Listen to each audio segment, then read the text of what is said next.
I like to say that poor people aren't your enemy and that you're misdirecting your anger at people who are suffering as much, if not more than you. That the real target is the needlessly complex institutions put in place to disenfranchise the working class.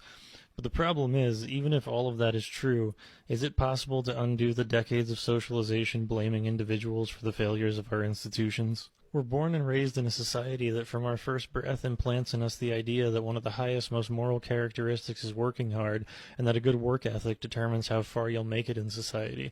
Every one of the gods of capitalism we're told to worship all have some bullshit story about how hard they work to make it happen, starting companies in their parents' garages or working 2 full-time jobs while taking classes, and still finding time between all of that to work hard on their businesses. We just carefully omit the wealth of their parents or the unique situation that allowed them to thrive. Evangelical dogma furthers these ideas by telling Christians that working hard makes you a holy person in the eyes of God, and you'll be rewarded for the work you do.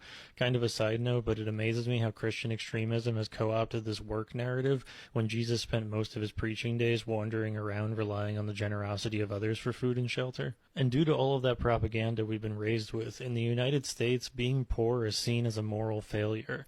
How often have you seen an unhoused person on the street and one of your friends says something like, "What did they do to get like this?"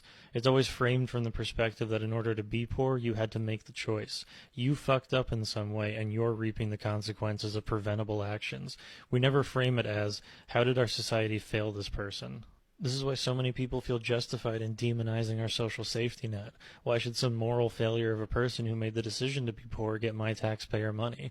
They should just clean themselves up, apply for a job, and get back on their feet.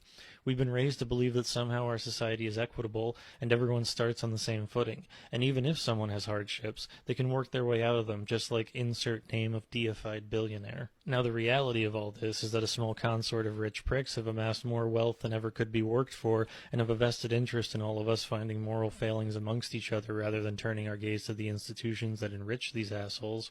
Because once we look at the institutions, we see how these rich bastards manipulated regulations, exploited workers, bribed and paid politicians, and an endless list of horrible shit to get where they are.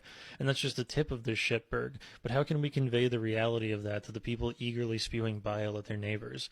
How can we get the working class to stop cannibalizing itself?